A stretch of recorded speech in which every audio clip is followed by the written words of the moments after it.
कभी कभी ना जीवन में जो सबसे मूल्यवान चीज होती है, जिसे हम अमृत कह सकते हैं, वो उस तक पहुंचने के रास्ते में हमें ब्रह्मांड की सबसे खतरनाक, सबसे जहरीली सच्चाई का सामना करना पड़ता है। बहुत गहरी बात है ये। मतलब हम इंसान ना अक्सर बस सीधे उस अंतिम परिणाम या कह लीजिए सफलताओं की तरफ भागते हैं। हाँ, शॉर्टकट ढूंढते हैं। बिल्कुल। लेकिन उस पूरी प्रक्रिया में जो सबसे गहरा और कड़वा सच बाहर आता है ना, उसे हम पूरी तरह नजरअंदाज कर देते हैं। हम ये भूल जाते हैं कि कोई भी महान उपलब्धि किसी बहुत बड़े संकट से गुजरने और उस पीड़ा को सहने के बाद ही मिलती है। एकदम सही कहा आपने। और आज के इस डीप डाइव में ना हम ठीक इसी विचार पर बहुत विस्तार से चर्चा करने वाले हैं। हमारे पास आज स्रोतों का एक बहुत ही शानदार कलेक्शन है। हाँ, इसमें प्राचीन पुराणों की कथाओं से लेकर जो आज का मॉडर्न साइकोलॉजिकल एनालिसिस है ना, वो सब शामिल है। बिल्कुल। तो आज की चर्चा का जो मुख्य विषय है वो है समुद्र मंथन की वो बहुत ही रहस्यमयी कथा। लेकिन हमारा मकसद सिर्फ एक पुरानी कहानी सुनाना नहीं है। हम खास तौर पर उस एक निर्णायक पल पर फोकस करेंगे जब मंथन से सबसे पहले हलाहल यानी कालकूट विष निकला था। और भगवान शिव ने उसे क्यों पिया? हाँ बिल्कुल, वही भगवान शिव ने उसे क्यों पिया। और इसके पीछे की जो रहस्य है ना, वो सच में हैरान कर देने वाले हैं। हमारा लक्ष्य आज उन गहरे मनोवैज्ञानिक और दार्शनिक रहस्यों को बाहर लाना है जो इस कथा के अंदर छिपे हैं, है ना। मतलब हजारों साल पहले जो घटना घटी वो आज के इस तनाव भरे मॉडर्न जीवन में भी हमारे लिए कितनी रेलेवेंट है। बिल्कुल रेलेवेंट है। आप देखिए ना, इस एक घटना में लीडरशिप, क्राइसिस मैनेजमेंट और हमारी चेतना के कितने कमाल के सूत्र छिपे हुए हैं। तो चलिए सबसे पहले ना इस घटना का बैकग्राउंड समझते हैं। मतलब सबसे पहला और बेसिक सवाल तो यही आता है दिमाग में कि आखिर देवताओं और असुरों को ये समुद्र मथने की जरूरत ही क्यों पड़ी। ऐसा क्या हो गया था कि इन दोनों कट्टर दुश्मनों को एक साथ आना पड़ा। तो इस पूरी घटना की जो जड़ है ना, वो एक बहुत बड़े ब्रह्मांडीय संकट में छिपी है। हमारे स्रोत बताते हैं कि इस क्राइसिस की शुरुआत असल में दुर्वासा ऋषि के एक श्राप से हुई थी। अच्छा, दुर्वासा ऋषि का श्राप। हाँ, हुआ ये था कि एक बार देवराज इंद्र अपने ऐरावत हाथी पर सवार होकर कहीं जा रहे थे और उन्हें रास्ते में दुर्वासा ऋषि मिले। ऋषि ने उन्हें एक दिव्य फूलों की माला दी, लेकिन इंद्र ने अभिमान में आकर उसका अनादर कर दिया। मतलब वो माला हाथी के ऊपर डाल दी शायद। हाँ, और हाथी ने उस माला को अपने पैरों तले कुचल दिया। अब इस अहंकार को देखकर दुर्वासा ऋषि को बहुत तेज गुस्सा आ गया और उन्होंने श्राप दे दिया कि तीनों लोकों की सारी चमक, सारी शक्ति और वैभव नष्ट हो जाएगा। देवराज इंद्र और सारे देवता श्रीहीन हो गए, मतलब उनकी पूरी ताकत खत्म हो गई। ओहो, मतलब सिर्फ एक पल के अहंकार के चक्कर में अपना सारा प्रभाव खो दिया उन्होंने। बिल्कुल। और अब देखिए, जब अच्छाई या जो पॉजिटिव फोर्सेस है वो कमजोर पड़ती हैं, तो सीधी सी बात है कि असुरों का यानी नेगेटिव फोर्सेस का दबदबा बढ़ ही जाएगा। हाँ, बैलेंस बिगड़ गया एकदम। तीनों लोकों पर असुरों का राज हो गया। ये कोई छोटी मोटी हार नहीं थी। ये एक ऐसा महासंकट था जिससे पूरी सृष्टि का संतुलन ही चरमरा गया था। देवताओं से उनका घर छिन गया और हर तरफ अंधकार छाने लगा। ये तो सच में एक पूरी तरह से विनाशकारी स्थिति थी। और जब हालात इतने बेकाबू हो गए तो देवगण मदद के लिए ब्रह्मा जी के पास गए और फिर भगवान विष्णु के पास। और यहीं पर ना भगवान विष्णु ने देवताओं को एक ऐसी सलाह दी जो आज के समय में भी कूटनीति या डिप्लोमेसी का सबसे बड़ा उदाहरण मानी जा सकती है। बिल्कुल। उन्होंने देवताओं से सीधा कहा कि भाई, अभी समय सही नहीं है, तो अपने परम शत्रुओं यानी असुरों के साथ संधि कर लो। हाँ, अगर हम इसे आज की दुनिया के हिसाब से समझें ना तो ये बिल्कुल वैसा ही है जैसे दो बहुत बड़े कॉर्पोरेट घराने हों, दोनों एक दूसरे के जानी दुश्मन हों। हाँ, एक दूसरे को मार्केट से खत्म करना चाहते हो। बिल्कुल। लेकिन अचानक उन्हें पता चलता है कि एक बहुत बड़ी महापरियोजना है। मान लीजिए फ्यूचर की कोई ऐसी टेक्नोलॉजी जिसे हम आज का अमृत कह सकते हैं। लेकिन कोई भी एक कंपनी उसे अकेले डेवलप नहीं कर सकती, उनके पास इतने रिसोर्सेज ही नहीं हैं। तो वो क्या करते हैं? वो अपने सारे ईगो और मतभेद कुछ समय के लिए साइड में रख देते हैं और एक जॉइंट वेंचर बना लेते हैं। एकदम सही। ये एनालॉजी इस स्थिति को बहुत अच्छे से क्लियर कर देती है। दोनों को पता है कि वो एक दूसरे पर जरा भी भरोसा नहीं कर सकते, पर उनका जो फाइनल गोल है ना, वो इतना बड़ा है कि उन्हें मजबूरी में हाथ मिलाना ही पड़ता है। विष्णु जी ने देवताओं को यही समझाया कि भाई इस मंथन में जो असली मेहनत और मजदूरी है वो असुरों की लगेगी, लेकिन कूटनीति से फाइनल प्रोडक्ट देवताओं को ही मिलेगा। और आप इस महापरियोजना का स्केल तो देखिए, मतलब ये कल्पना से ही बाहर है। मंदराचल नाम के एक पूरे के पूरे पर्वत को मथानी बनाया गया। पर्वत को मथानी। हाँ, और वासुकी नाग जो नागों के राजा हैं, उन्हें रस्सी की तरह इस्तेमाल किया गया। ये डिटेल अपने आप में बहुत हैरान करने वाली है। और इसमें जो सबसे कमाल की बात है ना, वो है भगवान विष्णु की सर्वव्यापकता। मतलब उन्होंने इस पूरे मेगा प्रोजेक्ट को सफल बनाने के लिए खुद को हर एक जगह प्लेस कर दिया। बिल्कुल। जब उस विशाल पर्वत का वजन समुद्र का तल नहीं सह पाया और वो डूबने लगा, तो विष्णु जी ने तुरंत एक विशाल कछुए का रूप लिया, जिसे हम कूर्म अवतार कहते हैं, और उस पूरे पर्वत को अपनी पीठ पर उठा लिया। मतलब उन्होंने सिर्फ बेस ही नहीं दिया, बल्कि हर लेवल पे इंटरफेयर किया। हाँ, आप देखिए ना, वो पर्वत के शिखर पर भी बैठ गए ताकि उसे बैलेंस मिल सके। असुरों के अंदर ऊर्जा बनकर घुस गए ताकि वो जल्दी थके नहीं। देवताओं में उत्साह भर दिया और वासुकी नाग के अंदर निद्रा बनकर प्रवेश कर गए। अच्छा, निद्रा बनकर क्यों? ताकि पर्वत के उस भयंकर घर्षण से ना उस नागराज को दर्द का एहसास ना हो। अरे वाह, मतलब पूरा का पूरा सिस्टम वही चला रहे थे अकेले। लेकिन अब यहां से ना ये कहानी एक बहुत ही डार्क मोड़ लेती है, क्योंकि जब इतने बड़े लेवल पर दो विरोधी ताकतों का टकराव होता है, इतना भयंकर फ्रिक्शन होता है, तो सबसे पहले कोई अच्छी चीज या अमृत बाहर नहीं आता। नहीं आता, बिल्कुल नहीं। उस टकराव से सबसे पहले बाहर आती है सबसे गहरी कड़वाहट। और यही प्रकृति का नियम भी है। समुद्र मंथन से सबसे पहले जो चीज बाहर आई वो था हलाहल या कालकूट विष। और ये कोई नॉर्मल जहर नहीं था, ये पूरे ब्रह्मांड की जो जमा हुई नेगेटिविटी थी ना, उसका एकदम प्योर फॉर्म था। हाँ, हमारे स्रोतों में इस हलाहल का जो वर्णन किया गया है ना, वो सच में रोंगटे खड़े कर देने वाला है। इसकी तुलना भगवान शिव के तीसरे नेत्र की आग से की गई है। मतलब ये इतना खतरनाक था कि इसकी गर्मी से खुद मृत्यु के देवता यमराज भी डर गए थे। सोचिए, यमराज का डरना। हाँ, वासुकी नाग और वो महाबली असुर भी झुलसने लगे थे इससे। देवताओं की चमक फीकी पड़ गई।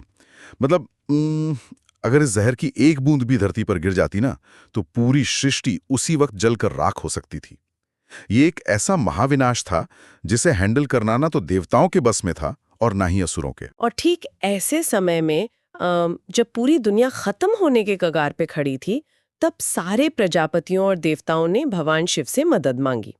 शिव जी तो वैरागी हैं, उन्हें दुनिया की किसी दौलत से कोई मतलब नहीं है। पर जब उन्होंने देखा कि पूरी सृष्टि इतने बड़े खतरे में है, तो उन्होंने करुणा से भरकर उस महाविनाशकारी विष को खुद पीने का फैसला किया। क्योंकि उन्हें लगा कि जो शक्तिशाली है उसी का तो कर्तव्य है कमजोरों को बचाना। बिल्कुल। और यहीं पर ना माता पार्वती की भूमिका बहुत अहम हो जाती है। कथा बताती है कि जब शिवजी ने उस हलाहल को अपनी अंजुलि में लेकर पी लिया, तो माता पार्वती ने तुरंत अपना हाथ उनके गले पर रख दिया। ताकि वो विष गले से नीचे ना जाए। हाँ, उन्होंने अपनी शक्ति से उस जहर को शिव के कंठ में ही रोक दिया। ये शिव और शक्ति के बीच के तालमेल का एक बहुत ही पावरफुल मोमेंट था। उस भयंकर जहर के असर से शिव जी का गला नीला पड़ गया और इसी वजह से वो पूरे ब्रह्मांड में नीलकंठ के नाम से जाने गए। क्या बात है। और माता पार्वती ने वो जहर रोककर सिर्फ अपने पति की ही नहीं, बल्कि पूरे ब्रह्मांड की रक्षा की।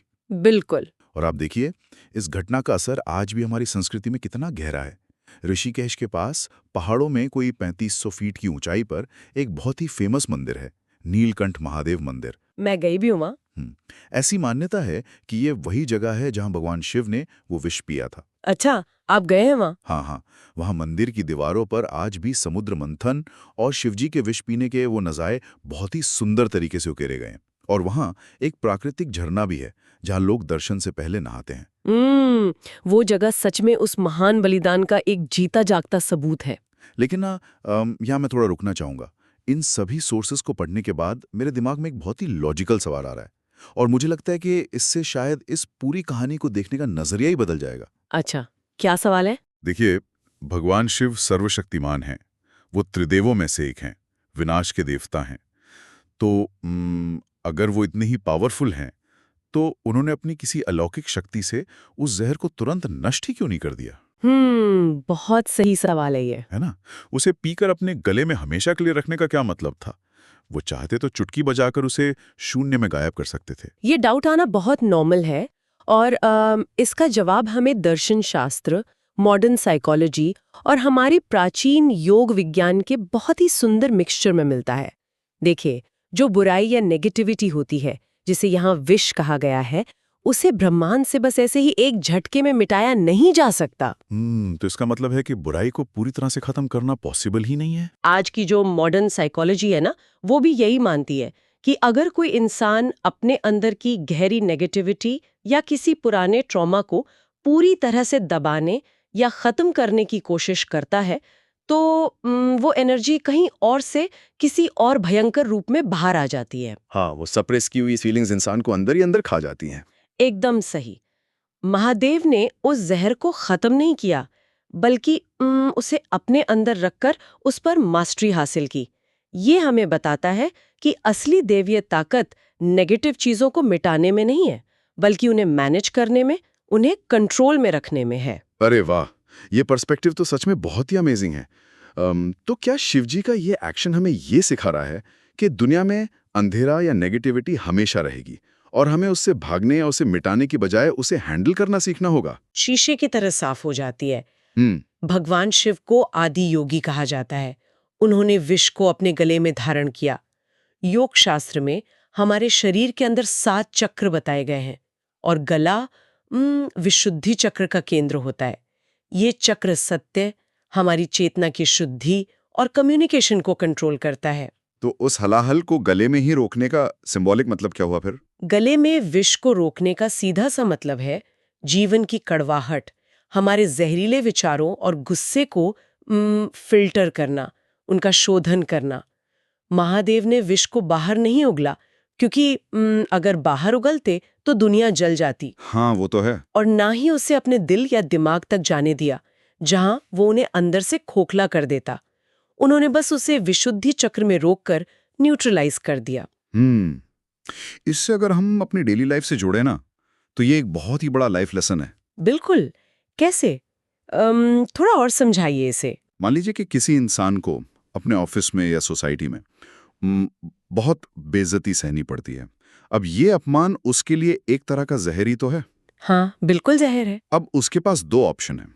या तो वो उस अपमान को अपने दिल पर ले ले, जिससे वो डिप्रेशन और इन्फीरियरिटी कॉम्प्लेक्स में चला जाएगा, या फिर वो उसी कड़वाहट को अपने परिवार वालों पर या अपने से कमजोर लोगों पर गुस्से के रूप में बाहर निकाल दे, जो कि बहुत लोग करते हैं। जी। पर महादेव का मैसेज ये है कि उस कड़वाहट को अपने गले में रोक लो, उसे अपने अंदर की शांति खराब मत करने दो और ना ही उसे दूसरों पर हमला करने का कोई टूल बनाओ। ये बहुत ही सटीक एग्जाम्पल दिया आपने। और इस पूरी प्रोसेस में हमें माता पार्वती के रोल को भी बहुत गहराई से समझना चाहिए। उनका उस विष को रोकना शिव यानी पौरुष ऊर्जा और शक्ति यानी जो स्त्री ऊर्जा है, उसके बीच के एक बहुत ही डेलिकेट बैलेंस को दिखाता है। इसका मतलब यह है कि दुनिया का जो सबसे ताकतवर इंसान है, वो भी सब कुछ अकेले मैनेज नहीं कर सकता। यही इसका असली मतलब है। जब जीवन में जहर पीने का टाइम आता है ना, तो सबसे महान व्यक्ति को भी सपोर्ट, प्यार और उस स्त्री ऊर्जा के ठहराव की जरूरत पड़ती ही है। जब पौरुष का साहस और स्त्री तत्व की करुणा एक साथ मिलते हैं, तभी इस ब्रह्मांड में एक असली बैलेंस बन पाता है। सही बात है। और इस पूरी घटना के सिंबलिज्म ने हमारी संस्कृति को कितना गहराई से प्रभावित किया है, वो आप देखिए। आज भी शिव जी के मंदिरों में भक्त लोग उनके शरीर के उस गर्मी को, उस कालकूट की जलन को शांत करने के लिए भांग, धतूरा, बेलपत्र, गंगा जल और कच्चा दूध चढ़ाते हैं। हाँ, ये सब ठंडी तासीर वाली चीजें हैं। बिल्कुल। और हमारे स्रोत एक और बहुत ही दिलचस्प बात बताते हैं। जब महादेव वो हलाहल पी रहे थे ना, तो उसकी कुछ बूंदें जमीन पर गिर गई थी और उन बूंदों को सांपों, बिच्छुओं और जहरीले पेड़ पौधों ने पी लिया। अब शिवजी ने उन सांपों को श्राप नहीं दिया, बल्कि उन्हें अपने गले का हार बना लिया। उन्होंने वरदान दिया कि भाई नागों की पूजा भी शिव की पूजा के बराबर ही मानी जाएगी। ये शिव जी की संपूर्ण स्वीकार्यता, यानी उनके हर चीज को एक्सेप्ट करने के नेचर को दिखाता है। ये दुनिया जिन चीजों को रिजेक्ट कर देती है, जिन्हें समाज के लिए जहरीला मान लिया जाता है, शिव उन्हें भी अपना लेते हैं। वो सिर्फ अच्छाई के देवता नहीं है, वो इस पूरे अस्तित्व के देवता हैं। क्या बात है। तो इस गहरे डिस्कशन के बाद चलिए वापस समुद्र मंथन की उस मेन स्टोरी पर लौटते हैं। महादेव के जहर पीने के बाद वो ब्रह्मांड का खतरा तो टल गया, विष शांत हो गया और मंदराचल पर्वत का मंथन फिर से शुरू हुआ। अब उस समुद्र से 14 बहुत ही अद्भुत रत्न बाहर आए। हाँ, और इन रत्नों की जो लिस्ट है ना, वो अपने आप में बहुत कुछ कहती है। इनमें हर इच्छा पूरी करने वाली कामधेनु गाय थी, 7 मुंह वाला वो उड़ने वाला घोड़ा उच्छयस्रवा था, और देवताओं के राजा इंद्र के लिए सफेद ऐरावत हाथी भी निकला। और ये लिस्ट यहीं खत्म ही होती। दुनिया की सबसे चमकदार कौस्तुभ मणि निकली, जिसे विष्णु जी ने ले लिया। कल्प वृक्ष नाम का एक ऐसा पेड़ निकला जो नीचे खड़े इंसान की हर मन्नत पूरी कर सकता था। सुंदरता की मिसाल रंभा अप्सरा निकली, और सबसे बड़ा पल तो वो था जब खुद माता लक्ष्मी प्रकट हुई। हाँ, ऐश्वर्य और समृद्धि की देवी। और उन्होंने भगवान विष्णु को चुन लिया जी। और सबसे आखिर में भगवान धन्वंतरी अपने हाथों में वो अमृत से भरा कलश लेके निकले, जिसके लिए ये सारा का सारा महासंग्राम हुआ था। बिल्कुल। पर पता है, इन 14 रत्नों की लिस्ट सुनकर मेरे दिमाग में एक अजीब सी विडंबना आ रही है। मतलब एक बड़ा आयरॉनिक सा थॉट है। अच्छा, क्या थॉट है? अगर हम इस पूरी प्रोसेस को एनालाइज करें ना, तो ऐसा लगता है जैसे किसी बड़े ग्रुप प्रोजेक्ट में सबसे मुश्किल, सबसे जानलेवा काम तो एक ही बंदे ने किया। मतलब सारा जहर महादेव ने पिया, लेकिन जब क्रेडिट या रिवॉर्ड बांटने की बारी आई तो सारे महंगे रत्न दूसरों को मिल गए। भगवान विष्णु को कौस्तुभ मणि और माता लक्ष्मी मिल गईं। देवराज इंद्र को ऐरावत हाथी और कल्पवृक्ष मिल गया। और भगवान शिव के हिस्से में क्या आया? सिर्फ जहर। क्या ये शिव जी के साथ अनफेयर नहीं था? क्या हम इसे उनका दुर्भाग्य या बैड लक कह सकते हैं? ये सवाल ना सदियों से फिलोसोफर्स को सोचने पर मजबूर करता रहा है। हमारे जो पुराने संस्कृत साहित्य हैं, उनमें भी इस विडंबना पर बहुत गहराई से बात की गई है। हमारे स्रोतों में एक बहुत ही फेमस संस्कृत श्लोक का जिक्र है, समुद्र मथने लेभे हरि लक्ष्मीम हरो विषम। इसका आसान भाषा में क्या मतलब हुआ? इसका सीधा सा मतलब है कि समुद्र मंथन में हरि यानी विष्णु जी को लक्ष्मी मिली और हर यानी शिव जी को विष मिला। इस श्लोक का इस्तेमाल अक्सर लोग ये तर्क देने के लिए करते हैं कि इंसान की जिंदगी में ना भाग्य या किस्मत सबसे ऊपर है। अच्छा, मतलब विष्णु जी का लक अच्छा था। हाँ, लोग यही कहते हैं कि विष्णु जी का लक अच्छा था, इसलिए बिना जहर पिए उन्हें लक्ष्मी मिल गई, और शिव जी का लक खराब था, इसलिए उन्हें जहर पीना पड़ा। तो क्या हमारे स्रोत इस लक वाली बात को सपोर्ट करते? क्या शिवजी सच में किस्मत के मारे थे? नहीं, बिल्कुल भी नहीं। हमारे स्रोत और जो भारतीय दर्शन की मेन फिलॉसफी है ना, वो इस भाग्यवादी सोच को पूरी तरह रिजेक्ट करती है। संस्कृत में भाग्य और कर्म का बहुत ही डीप कंपैरिजन है। महादेव ने वो जहर किसी दुर्भाग्य या मजबूरी के कारण नहीं पिया था। तो फिर क्यों पिया? वो उनका सर्वोच्च पुरुषार्थ था। मतलब वो उनका अपनी मर्जी से लिया गया एक डिसीजन था। इसका मतलब है कि यह कोई किस्मत का खेल नहीं, बल्कि उनकी सेंस ऑफ रिस्पॉन्सिबिलिटी का सबसे बड़ा उदाहरण था। 100%। भारतीय दर्शन हमेशा ये सवाल पूछता है कि इंसान की जिंदगी में बड़ा कौन है, उसका भाग्य या उसका कर्म। जो लोग सिर्फ किस्मत के भरोसे हाथ पर हाथ धरे रहते हैं ना, उन्हें शास्त्रों में आलसी और कायर बताया गया है। नीति शतक में बहुत साफ लिखा है कि जो इंसान शेर की तरह मेहनती और कर्मठ है, लक्ष्मी सिर्फ उसी के पास आती है।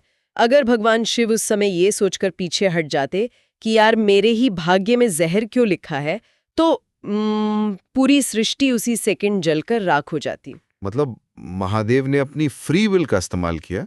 उन्होंने दुनिया को बचाने के लिए जानबूझकर वो रिस्क लिया। और यही तो सच्चे लीडर की पहचान होती है। जो इंसान सबसे ज्यादा केपेबल होता है, सबसे बड़ी जिम्मेदारी उसी के कंधों पर आती है। किस्मत के भरोसे बैठने वाले लोग कभी हिस्ट्री क्रिएट नहीं करते। जो अपने कर्म पर विश्वास रखते हैं, वो जहर पीकर भी पूरी दुनिया में नीलकंठ के रूप में पूजे जाते हैं। शिवजी का ये एक्शन साबित करता है कि किस्मत से कहीं ज्यादा इंपॉर्टेंट इंसान का कर्म और उसका निस्वार्थ त्याग है। क्या बात है। तो अगर हम आज के इस पूरे डीप डाइव को समराइज करें, तो एक आम इंसान इस समुद्र मंथन और हलाहल की महाकथा से अपनी लाइफ के लिए क्या लेसन ले सकता है? सबसे बड़ा लेसन तो यही है कि दुनिया के हर इंसान को अपनी लाइफ जर्नी में कभी न कभी अपने हिस्से के हलाहल का सामना करना ही पड़ता है। कोई भी इससे बच नहीं सकता। जैसे कि वर्क प्लेस का स्ट्रेस, रिश्तों में अचानक आने वाली कोई कड़वाहट, फाइनेंशियल प्रॉब्लम या समाज का कोई ताना। हाँ, यही सब तो आज के टाइम के हलाहल है। फेलियर, धोखा, बहुत ज्यादा डिप्रेशन, ये सब उसी जहर के मॉडर्न रूप हैं। जब ये जहर हमारी जिंदगी में आता है तो इंसान का फर्स्ट रिएक्शन क्या होता है? या तो वो उस कड़वाहट में डूबकर खुद को खत्म कर लेता है, जिसे हम सेल्फ पिटी या गिल्ट कहते हैं। हाँ, या फिर वो अपनी उस फ्रस्ट्रेशन को दूसरों पर निकाल देता है, अपने घर वालों पर गुस्सा करके या लोगों से लड़कर। जो कि दोनों ही रिस्पॉन्स बहुत डिस्ट्रक्टिव हैं। बिल्कुल। इसीलिए असली ताकत महादेव की तरह बनने में है। उस कड़वाहट को, उस मेंटल ट्रॉमा को अपने अंदर इस तरह मैनेज करना कि वो ना तो आपको अंदर से जलाए और ना ही आपके बिहेवियर के थ्रू दूसरों को कोई नुकसान पहुंचाए। आपको जहर को जबरदस्ती अमृत बनाने